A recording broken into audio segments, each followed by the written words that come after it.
સાહેબને લઈને હું રાજકોટમાં ઘણી મેં મિટિંગો કરી છે સાહેબ. હું સાહેબની સાથે કામ કરનારો, સાહેબની સાથે ખભે ખભા મિલાવીને ચાલનારો એક સાથી મિત્ર હતો. મને વડીલ મિત્ર ગણતા હતા. અમે રાયડી રોગલ તમારા ધોરાજીના એ ગામડાઓ અમે ખૂંદતા. રાત્રે સાહેબ આવતા ફોરવ્હીલમાં. અમારા શિલ્પાબેન અને નાની નાની દીકરીઓ ફોરવ્હીલમાં સૂઈ જાય. અમે મિટિંગો કરીએ રાત્રે 12, 1, 2 થાય અને દીકરીઓને ખંભે નાખી અને ફરી પાછા પાછળની સીટમાં સાહેબ સુવડાવે. અને સાહેબ એ ગાડી લઈ કા પોરબંદર જાય અને કા મારા જેઠા બાપાના ઘરે છેરણા જાય એના પપ્પાના ત્યાં.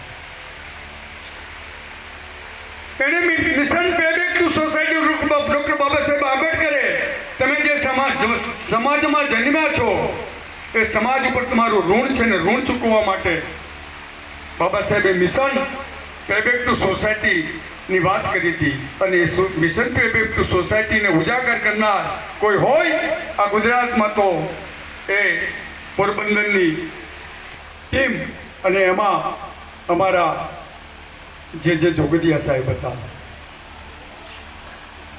એ મિશન પે બેક ટુ દ્વારા પોરબંદરની અંદર બુદ્ધ વિહારની સ્થાપના કરી. ધ અશોકા ગ્રેટ બુદ્ધ વિહાર.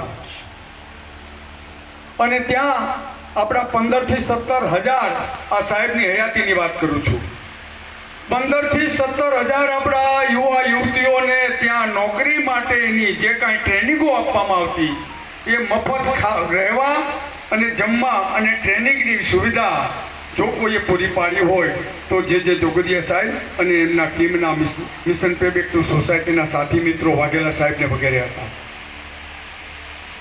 હું એમને વંદન કરું છું, નમન કરું છું, સો સલામ કરું છું. એ મિશન પે બેક ટુ સોસાયટીની ટીમે 300 ઉપરાંતના આપણા યુવા યુવતીઓને પોલીસ, ક્લાર્ક, એએસઆઈ, પીએસઆઈ બનાવ્યા છે.